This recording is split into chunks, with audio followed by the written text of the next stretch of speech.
네, 여러분 반갑습니다. 네, 금강경 전 시간에 이어서 292페이지 한번 볼까요? 미진, 외색진, 내색진, 수보리여 그대 생각은 어떤가? 요래가 법을 말할 바가 있는가? 수보리가 부처님께 아뢰었다.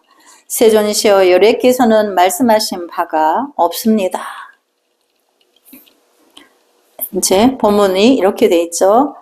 강의를 보겠습니다. 그대에게 다시 묻노니 부처는 진정 설법을 했는가? 수보료는 머뭇거리지 않고 바로 부처님을 향해 대답합니다. 제가 알기로 부처님께서는 설법하시지 않았습니다. 불법을 전하신 적이 없습니다. 보십시오. 두 사람이 얼굴을 맞대고 거짓말하고 있습니다. 서가모니 부처님은 31살에 도를 깨달아서 32살 때부터 교화를 시작한 이후 49년간을 설법했습니다. 그런데도 지금 이 스승과 제자 사이의 대화 속에서 부처님은 설법한 적이 없다고 말하고 있습니다. 그래서 이 문장이 참으로 불가사의한 내용이죠. 어떻게 해서 불가사의한지 한번 스님이 예를 들어 볼까요? 부처님은 84,000가지 법을 2569년 전에 인도 땅에서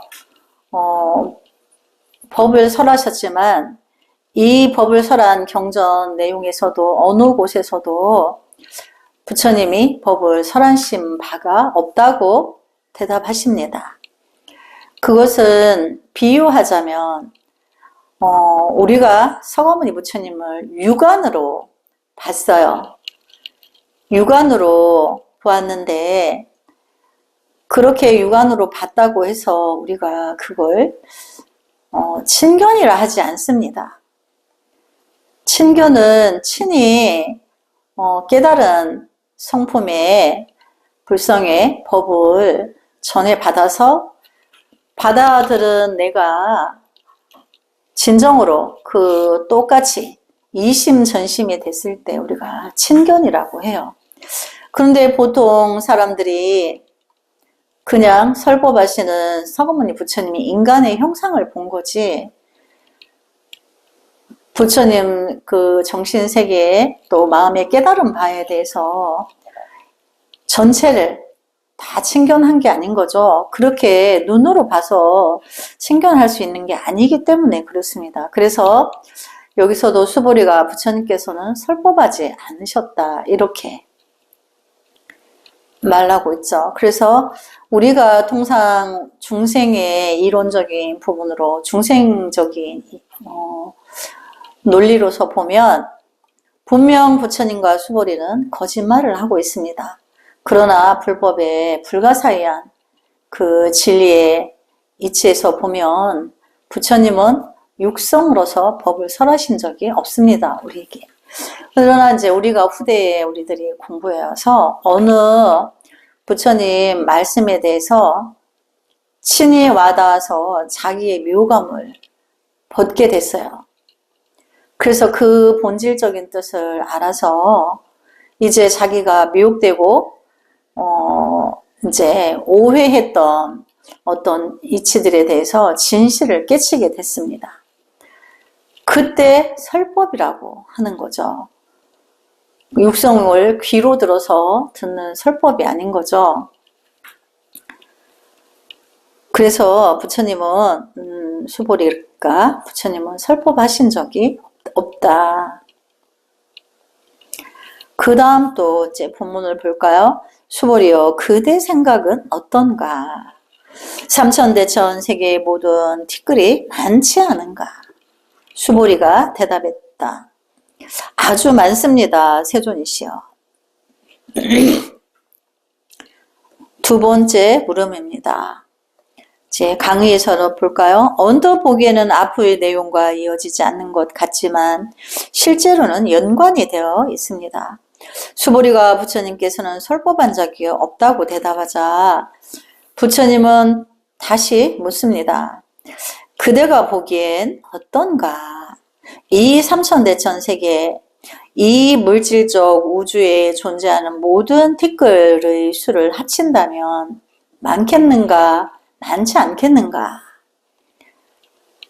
요래는 수보리가 대답합니다. 아주 많습니다. 세존이시여. 이렇게 이제 아주 많다고 수보리가 대답을 하죠. 그 다음에 또 이제 본문을 볼까요? 수보리여 모든 티끌은 요래가 티끌이 아니라 말하니 그것의 이름이 티끌이다. 요래는 세계를 세계가 아니라 말하나 그것의 이름이 세계이다. 또 본문에선 이렇게 부처님이 말씀하시죠. 나의 이름이 석가모니 부처님이 석가가 아니고 이름이 석가모니이며 또한 요래라는 것도 또한 그러하고 또 세계라는 것도 그러하다. 모든 것은 이름이 그러할 뿐인 것이지 사실은 이름은 가명인 거죠. 중생들이 분별하기 위해서 만들어 오는 가명인 거예요. 그래서 이제 이름을 말할 뿐인 것이지 세계라 하나 그 세계는 세계라는 이름을 붙여놓은 이름일 뿐인 것이다. 이렇게 말씀하시는 거죠. 그래서 강의를 볼까요? 이건 도대체 무엇을 말하는 것일까요? 미진이란 먼지와 완전히 동일한 것은 아니지만 우리는 먼저 그것을 먼지라 가정하고 말해봅시다. 부처님은 일체의 미진은 미진이 아니라고 말합니다. 먼지란 없다. 먼지가 아니라 잠시 그것을 먼지라 이름 붙인 것이다. 부처님은 말합니다. 그렇죠. 우리가 먼지라 하는 그 아주 눈에 보일 듯 말 듯한 그 미진도 사람이 이제 우리가 분별하기 위해서 이름을 붙여놨을 뿐인 것이지 사실은 먼지가 아니고 우리 삼라만상의 모든 명칭은 다 그런 거죠. 모두가 가명을 붙인 것에 지나지 않고 원래 하늘, 땅, 나무, 숲 모든 나무의 이름들이나 꽃 이름들이나 벌레 이름들이나 사람의 이름들이나 축생의 미물들의 이름들이나 모든 것은 사실은 그 이름이 없죠. 그런데 이제 가명을 붙여놨을 뿐인 거죠. 부처님은 말합니다. 삼천대천 세계는 없다. 잠시 그것을 세계라 한다. 그래서 삼천대천 세계가 있는데 잠시 이름을 붙여서 삼천대천 세계라 할 뿐인 것이지 그 또한 거기도 이름을 붙일 게 없다. 존재가 없어서 없다라는 게 아니고 이름뿐이고 그것을 중생들이 생각하는 세계라는 것으로 단정 짓는 것을 막기 위해서 이렇게 말씀을 하신 거죠. 잠시 세계는 없다. 잠시 그것을 세계라 한다. 이게 대체 무엇을 말한 것일까요? 유가에서 금강경을 두고 말하기를 도대체 알아들을 수가 없다. 무슨 말을 하려는 것인지 도무지 종잡을 수가 없다고 한 것도 이상한 일이 아닙니다. 반야바라밀은 고 반야바라밀이 아니오. 삼천대천 세계도 또한 삼천대천 세계가 아니다. 말을 했는가 하지 않았는가 말하지 않았다. 그러니 도대체 뭘 말하려 하는 것인지 알 수가 없습니다. 우리가 이제 중생의 이제 고정관념적인 이치로서는 이해할 수가 없는 거죠. 미진이란 불교 용어입니다. 미진은 달리 외색진이라고도 합니다. 과거 불경에서 말한 외색진이란 지금 우리가 말하는 전자나 핵자, 원자와 같은 종류를 말합니다. 외색진 외에도 내색진이라는 것이 있는데 이건도 엄청납니다. 불교를 공부하는 사람은 가령 연부를 하다가 마음이 조금 흐트러지지 않는 경지에 이르면, 마음이 조금도 흐트러지지 않는 경지에 이르면, 혹은 관상을 닦는 사람이 관에 성공하면 신물 이론에 이르러 자신의 전면에 또 다른 한 사람이 서 있을 수 있습니다. 그러므로 여러분도 볼 수 있으며 대화도 할 수 있고 같이 일도 할 수 있습니다. 이는 바로 일체의 유심이 만들어낸 것으로 내 색진의 역량으로 인해 발출된 것입니다. 당연한 일이지만 지금 세상에서 이 이치를 증득한 사람은 아주 드뭅니다. 그렇지만 이것은 절대적 진리로서 증득할 수 있는 것입니다. 이건 역시 연기선공이요, 성공연기입니다. 이제 부처님이 말한 이 외색진, 즉 미진에 대해 다시 분석해 보면 이것은 다시 7가지로 나누어집니다. 바로 색성향 미촉법 공, 그것입니다. 여기서 말하는 미진, 외색진, 내색진 하는 이 진은 그림자를 말하는 거예요. 그림자는 진실이 아니죠. 중생의 작용을 말하는 거예요. 묘의 작용을 말하는 거죠. 그래서 7가지의 이제 진이 있는데, 우리가 이제 불보살님들이 중생이 객진에 물들어서 끝없는 악업을 지어서 그것으로 끝없는 지옥과 육도를 윤회하는 것을 보시고 너무나 가여워서 마음 아파하신다는 거예요. 그래서 자나깨나 어떻게 하면 중생을 빨리 구제할 수 있을까?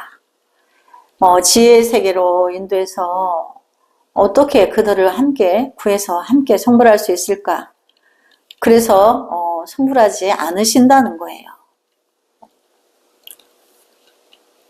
그런데 이제 객진이라 하는 것은 우리가 이제 주인과 객에 반대되는 것은 주인이죠.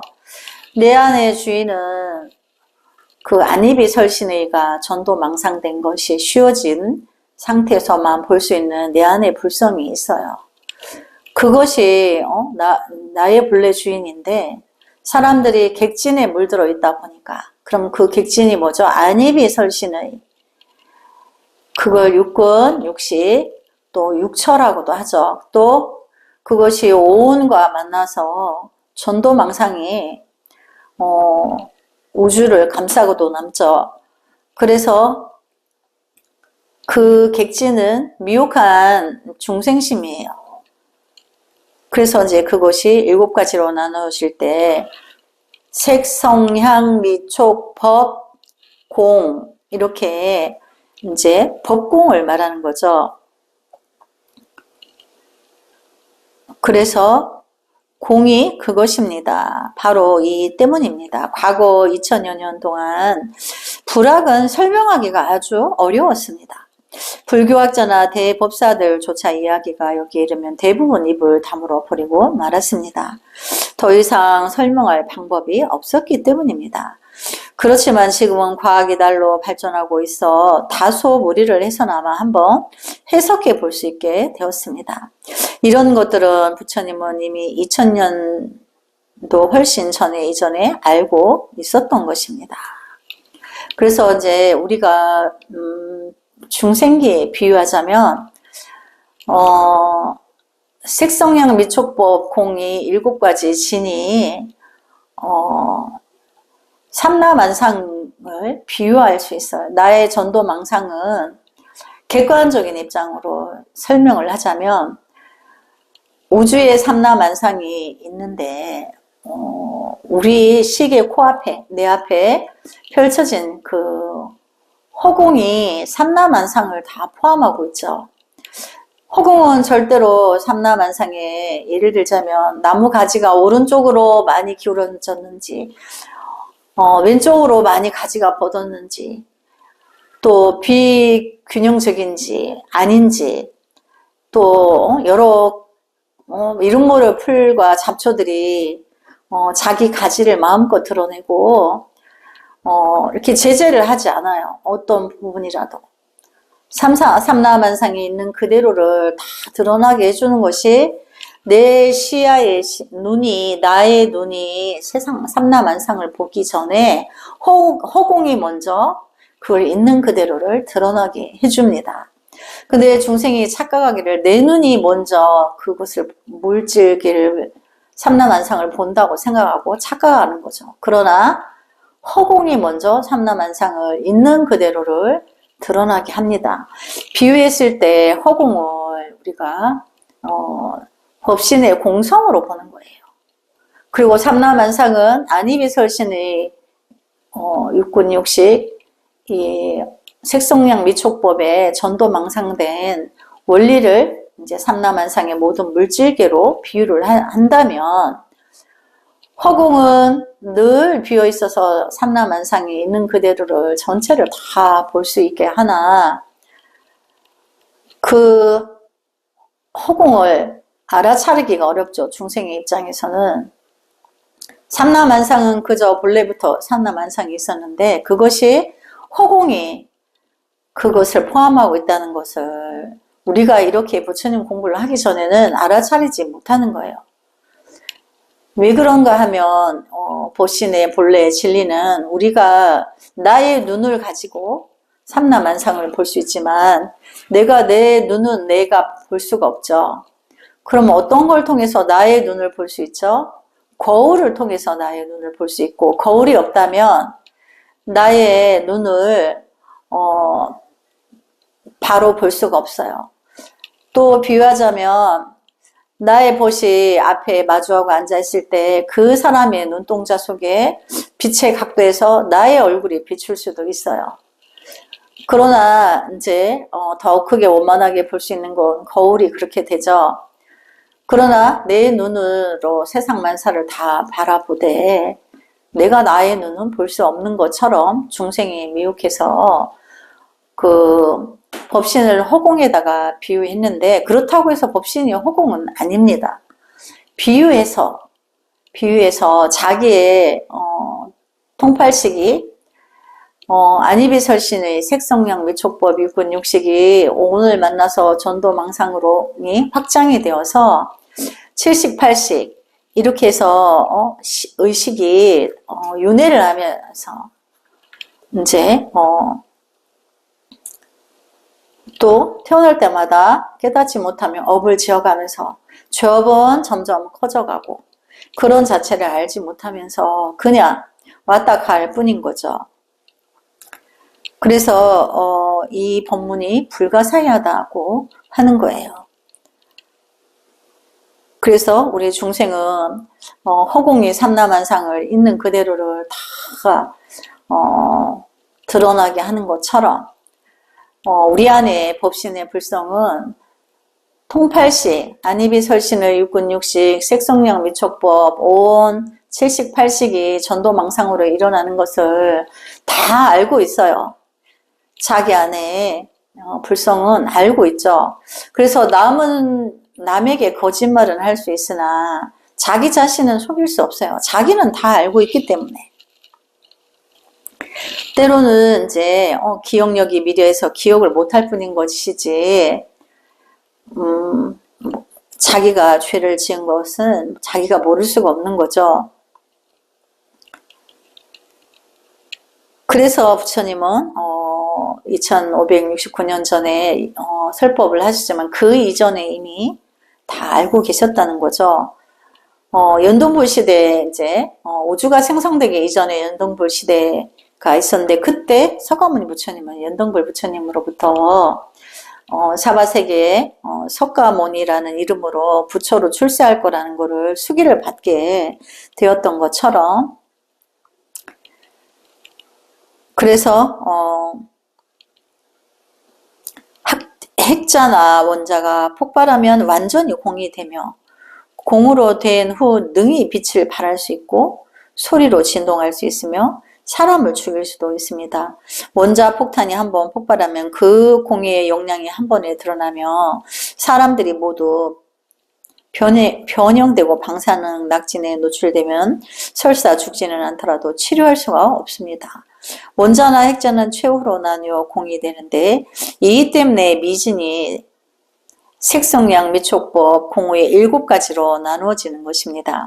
표현을 바꿔보면 부처님은 이렇게 말하고 있습니다. 이 세계는 하나하나의 먼지가 한 날갱이의 먼지가 하나의 분자가 조합되어 구성된 물리세계라는 겁니다. 지구상의 이 물리세계를 아무리 속속들이 분석한다 해도 본래가 공이므로 세계가 존재하지 않고 미진도 존재하지 않습니다. 일체가 원래 공입니다. 이 물질세계의 공은 반야바라밀입니다. 또 반야바라밀이나 지혜 또는 신념 최후의 공과 만나게 되니 바로 신물일론입니다. 그러니까 마음과 모든 물질세계는 하나라는 거죠. 따로가 아니라는 거예요. 마음이 허공이라 하면 물질계는 그 물질계를 바라보고 또 물질계와 하나로서 살아가는 인간의 마음은 물질과 마음은 그래서 하나라고 하는 거예요. 이제 인간이 만물의 영장이다 보니까 자연의 모든 그 조합을 인간에게 유익한 부분으로 이용을 하죠. 그래서 그 이용하는 그 지혜의 마음이 또 물질과 마음은 그래서 하나다. 또 다른 말로 하면 중생이 생각하는 전도망상의 분별이나 그것을 바라보고 있는 이미 알고 있는 자기 안의 불성은 따로가 아니고 하나이다.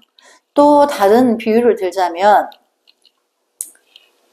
물이 얼어서 얼음이 되었다가 녹으면 또 액체가 되고 얼면은 고체가 되고 이거와 또 같기도 하며 또 파도가 일어서 파고가 높다 하나 또 파도가 쉬어지면 잔잔해지는 것처럼 그 물에 그 어떤 충동이 강하게 일어났을 때 그게 번뇌라 하고 전도망상이라 하지만 본질은 그 물인 것은 변함이 없는 거죠.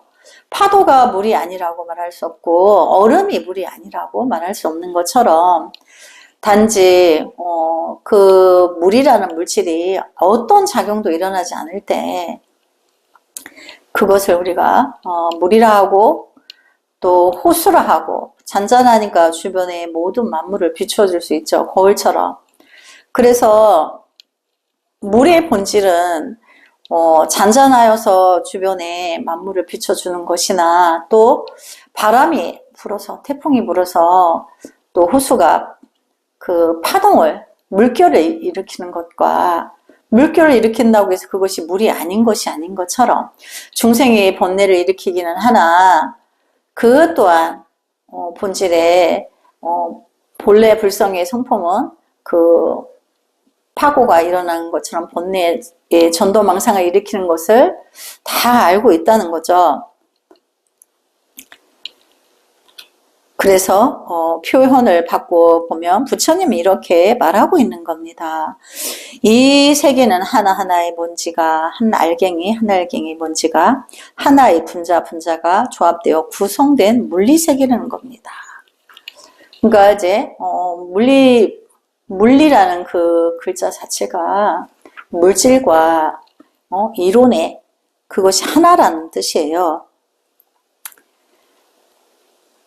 그래서 아무리 속속들이 분석한다 해도 본래가 공이므로 세계가 존재하지도 않고 미신도 존재하지 않습니다.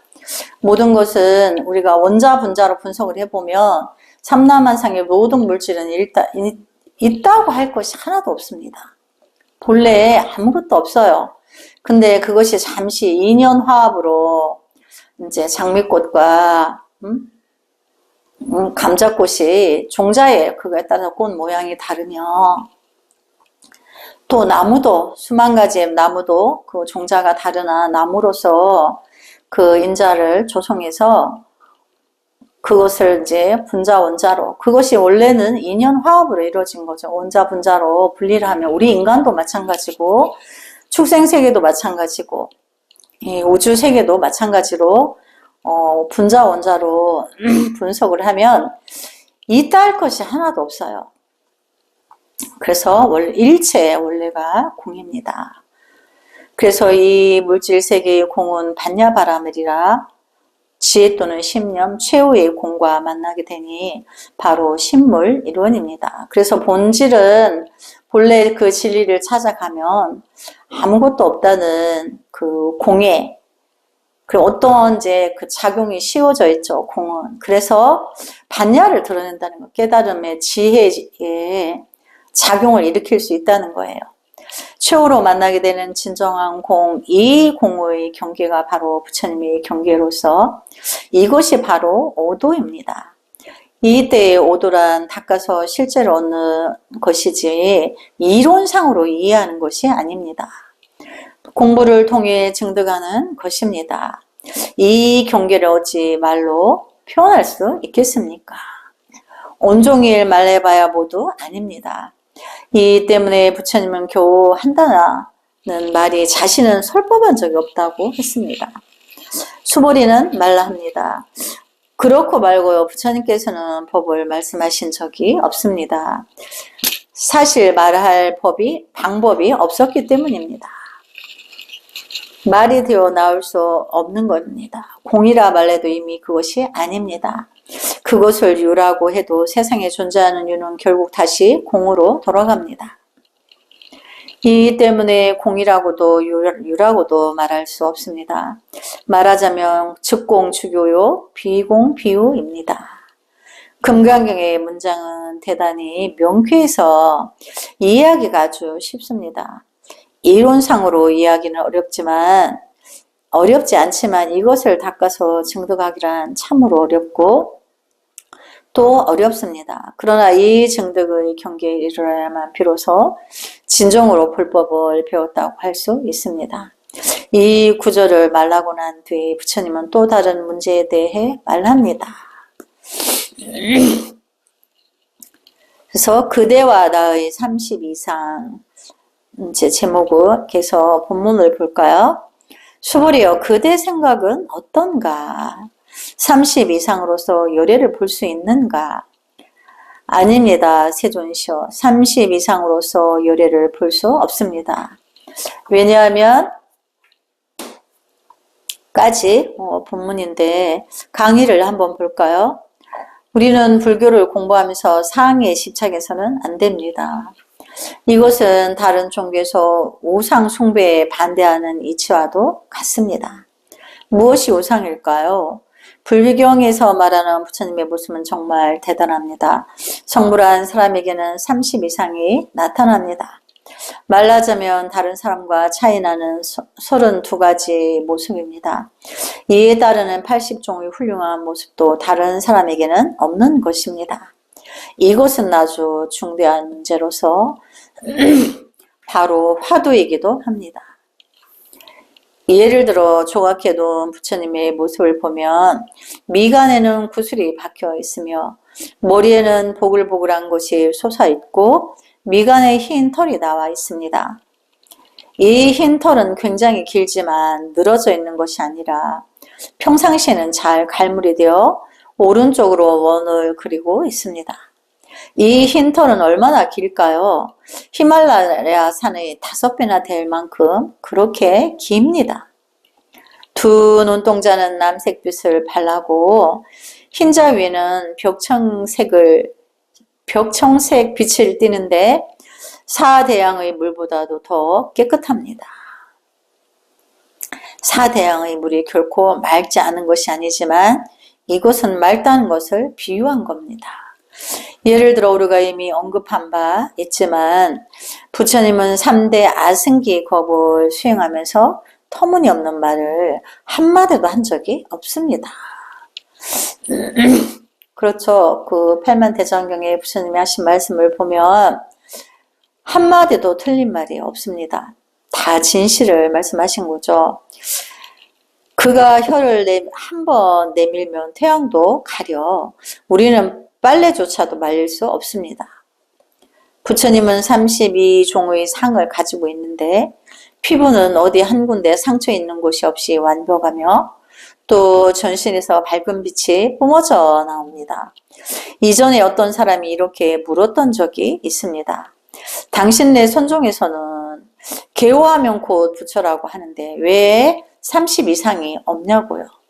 자신의 손을 봐도 이전의 손이요. 게다가 긴 털도 없습니다.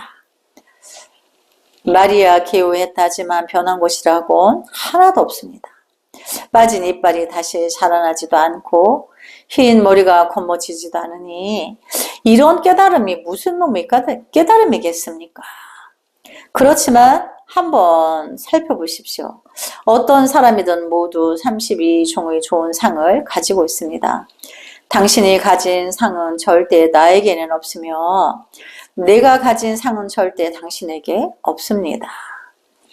만약 당신이 성장해서 내 상을 갖게 된다면 당신 역시 당신이 아닐 겁니다. 그런 후에 일체 중생을 살펴보면 모두가 각자의 32상과 80종호를 갖고 있습니다. 만약 진정으로 30 이상에 집착한다면 그것은 종교적 신앙으로는 가능할지 몰라도 진정한 불법을 망쳐버리는 것이라 할 수 있습니다. 불법을 배우면서 상에 집착해서는 안 됩니다. 이 때문에 부처님은 스스로 문제를 제기하여 수보리에게 묻습니다. 30 이상과 80종으로 부처님을 판단할 수 있느냐고요. 수보리는 불가능하다고 대답합니다.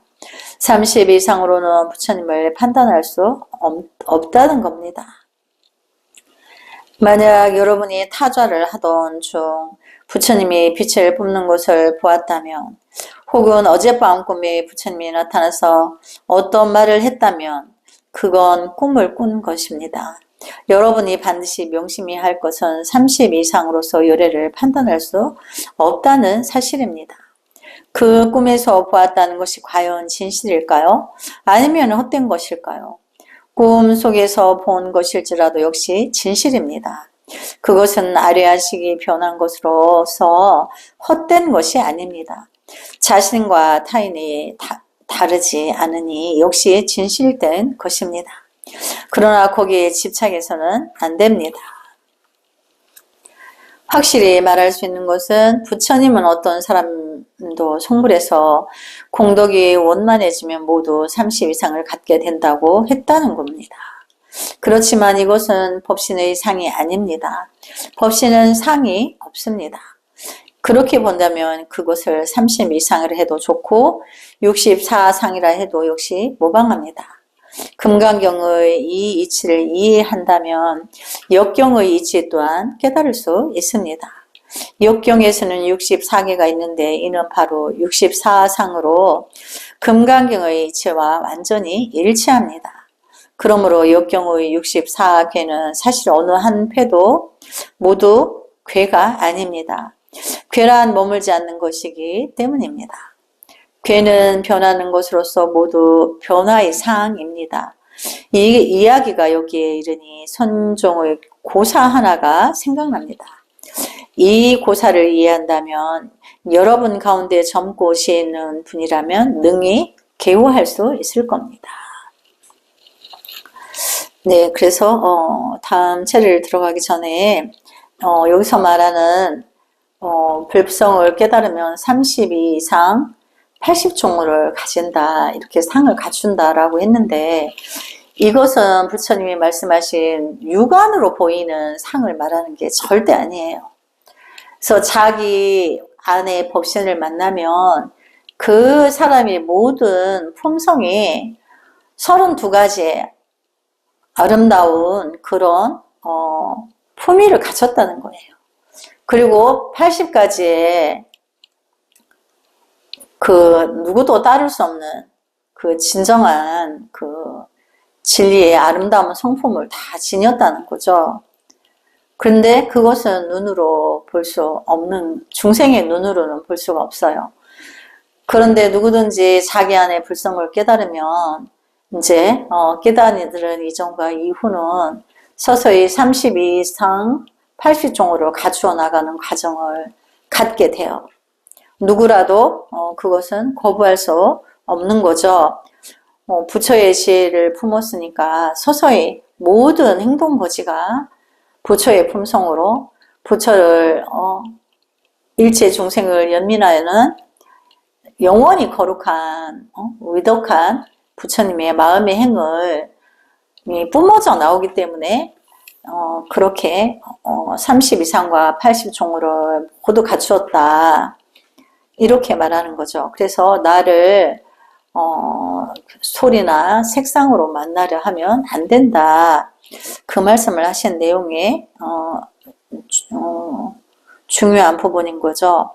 그래서 여기에 이제 고사 하나를 예시한다 했는데 그 협산대사라고 한번 그 해설을 볼까요? 선종의 대사 중에 선자성이라는 사람이 있었습니다. 선자는 외호로서 우리가 제전화상이라고 할 때의 제전과도 같습니다. 제전 역시 외호로 본명은 도제라고 합니다. 정신 나간 사람처럼 보였기 때문에 사람들이 그를 제전화상이라고 불렀습니다. 선자화상은 깨달음을 얻은 후 다른 두 사형제와 같이 하산했습니다. 한 사람은 호남으로 가서 교화를 행하려 했고 다른 한 사람은 강서로 가서 교화하려 했습니다. 이들은 선자성에게 어디로 갈 생각이냐고 물었습니다. 선자가 말했습니다.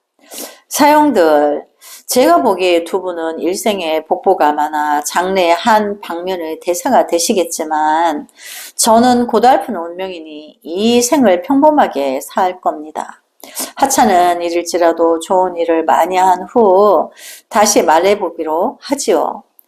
그렇지만 두 분께 간곡히 청하건대 장래 제 1등의 인재가 되거든 한 명을 보내주어 저희 뒤를 잇게 해 주시구려. 사부께서 제게 학문을 전했으니 제가 계속 이어가지 않으면 위로는 역대의 성현들을 뵐 면목이 없고 사부께도 도리가 아닙니다. 제 법을 이을 사람만 있다면 저는 더 이상 바랄 게 없습니다. 그러고는 그는 강소 화정의 한 마을로 가서 뱃사공이 되어 작은 배 한 척을 하루 종일 사람들을 실어 날랐습니다. 사람들이 그에게 배의 삭을 건네면 그중 두 입만 받고 삭을 내지 않아도 그만이었습니다. 후에 협산화상이라는 대법사가 있었는데 그는 불법에 밝고 학문도 뛰어났으며 경전을 강연하거나 설법할 때면 청중이 구름같이 몰려들어 크게 이름을 떨치고 있었습니다. 선자성의 사용인 오도화상이 그 소식을 듣고는 매일 노만 젓고 있을 선사 사제가 생각나서 협산의 경전 강연을 들으러 갔습니다. 오도 역시 선종의 대사로서 다 해진 승복을 걸쳤으며 말로 대중을 압도하려 하지 않았고 생김새도 사람을 두렵게 하지 않았습니다. 그는 협산의 도량에 도착하자 뒤쪽 구석진 자리를 찾아가 경전 강연을 들었습니다. 그러던 중 어떤 사람이 일어나 물었습니다. 어떤 것이 법신입니까? 협산 화상이 대답했습니다. 법신은 상이 없습니다. 또 물었습니다. 어떤 것이 법안입니까? 협산이 대답했습니다. 법안은 아무 하자가 없습니다. 이 얼마나 훌륭한 대답입니까? 법신은 상이 없습니다. 금강경에 따르면 30 이상은 모두 상이 아닙니다. 법안이라 한 점의 하자도 없는 것입니다. 마음이 맑은 고을과 같아서 비추지 못하는 데가 없고 알지 못하는 바가 없습니다. 불교 이론에 이르면 이 대답은 전혀 문제될 게 없습니다. 그렇지만 한쪽 구석에 앉아있던 도는 핏 하고 웃음을 터뜨렸습니다. 그 웃음은 냉소였습니다.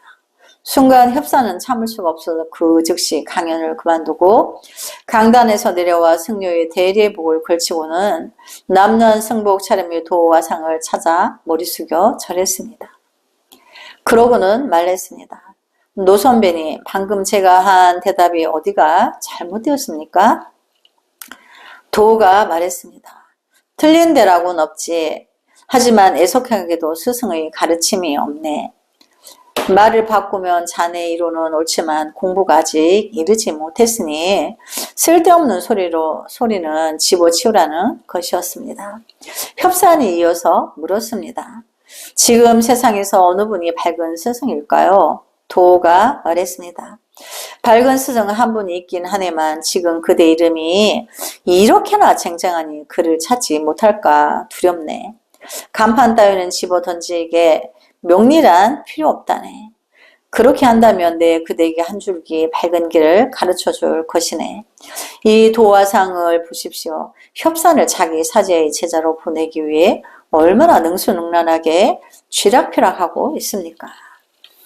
협사는 과연 이제까지 이름과 지위를 모두 던져버린 채 조그마한 보따리 하나를 둘러매고 길을 나섰습니다. 자신의 이름을 사방에 떨치던 때인데도 그는 도를 위해 모든 것을 던져버렸던 것입니다. 이것을 보더라도 그가 후에 대철대오에 이른 것이 뜻밖의 일이 아니라는 걸 알 수 있습니다. 도가 말했습니다. 내가 말한 그 사람은 위로는 기와 조각 하나 얹을 곳이 없고 아래는 송곳 하나 꽂을 데가 없다네. 바로 선상에서 생활하고 있지. 그가 이어 말했습니다.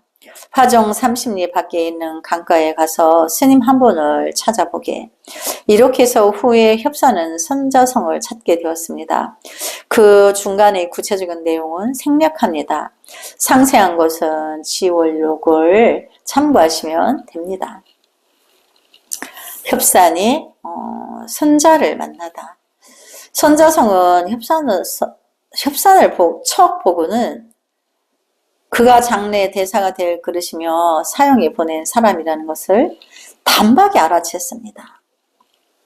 한편 배에 오른 협사는 도선사 이야기를 자기소개며 일체하지 않고 있었습니다. 이들 두 사람은 서로를 관찰하고 있었던 것입니다. 이윽고 선자 화상이 협산에게 물었습니다. 스님께서는 어느 절에 머물고 계십니까?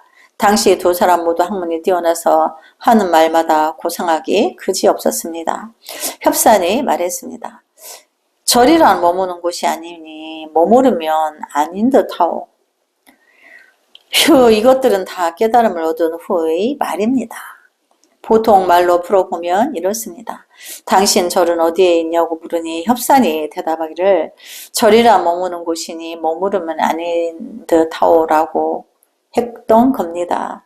바로 머무름이 없이 생기는 마음을 말합니다. 머무름이 있다면 이미 아니라는 겁니다.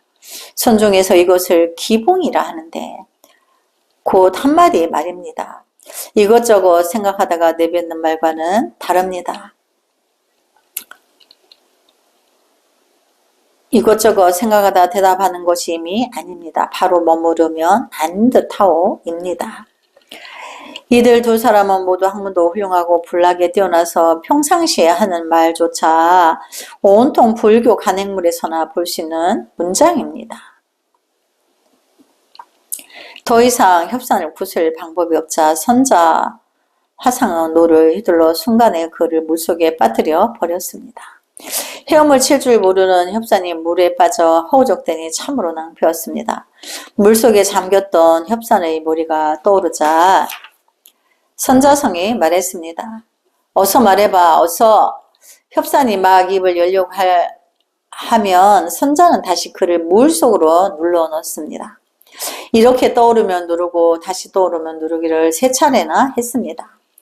어서 말해봐. 그러면 협산은 보나마나 또 절이란 머무는 곳이 아니니 머무르면 안 듯하오라고 대답할 게 뻔했지요. 그래서 선자는 아예 대답을 기다리지도 않은 채 그가 떠오를 때마다 눌러넣기를 반복했습니다. 마침내 그의 뱃속을 가득 채웠던 학문과 이치가 꼬르륵 꼬르륵 하는 사이에 다 빠져나가 텅 비게 되었습니다. 다시 떠오른 협사는 이제 깨달았으니 더는 물속에 잡아놓을 필요가 없다고 말했습니다. 이렇게 해서 깨달음에 이른 그에게 선자가 말했습니다. 보게나 불법이란 그런 것이네. 이제 가 보게. 당연한 일이지만 협사는 선상에서 그의 사부가 된 선자를 도와 아주 오랫동안 노를 저었습니다. 그러던 어느 날 사부가 그에게 이제 그만 떠나라고 했습니다. 사부에게 하직을 구하고 떠나는 길에 그는 고개를 돌려 사부를 바라보았습니다. 우리가 생각하기로는 그가 정을 두고 떠나기가 아쉬워 그랬으려나 할 겁니다. 그러나 사부는 한눈에 알아보았습니다. 이보게, 자네는 내가 아직 다 가르치지 않았다고 생각하는가? 하고서 스스로 배를 기울여 물속에 빠져버렸습니다. 이렇게 해서 협산으로 하여금 신심을 굳히도록 했던 겁니다. 그러고는 그에게 분부했습니다. 앞으로 다시는 소란스러운 도시에 거주하면서 법사로 행세하지 말게. 반드시 깊은 산을 찾아 제대로 얻어먹지 못하더라도 향내 그윽한 적막한 고찰에서 잘 수행해야 하네. 수행에 성공하면 다시 오게. 그 후 아주 긴 세월이 흐르고 나서 협사는 다시 나와 대사가 되었습니다. 그랬더니 어떤 선배가 그에게 물었습니다. 어떤 것이 법신입니까? 그가 대답했습니다. 법신은 상이 없습니다. 또 물었습니다. 어떤 것이 법안입니까? 그가 대답했습니다. 법안은 아무 하자가 없습니다. 바로 이전의 그 대답이었습니다. 똑같은 두 마디지만 깨달은 후의 대답은 그 경계를 증득한 것이고 깨닫기 전의 대답은 아직 이론적인 것에 지나지 않습니다. 이론상으로 아는 것은 입으로만 할 수 있는 구두선일 뿐 몸과 마음으로 직접 얻은 것이 아닙니다. 상에 관한 문제도 바로 그렇습니다. 상에 집착하다 보면 외면에 부처님 모습이 있는 것처럼 생각하게 되어 마침내 부처님이 다가오는 것을 보기도 합니다. 타좌를 할 때든 입정에 들어서든 혹은 꿈속에서든 모두 마찬가지입니다. 만약 부처님이 몸을 드러낸 것을 보았다면 그것은 바로 상에 집착한 것으로 불법이 아닙니다. 30 이상은 고 상이 아니라고 한 것은 바로 이런 이치입니다. 네, 오늘 여기까지 공부하고 다음 시간에 이어서 하겠습니다. 나무 서가모니 불 성불하지 않겠습니다.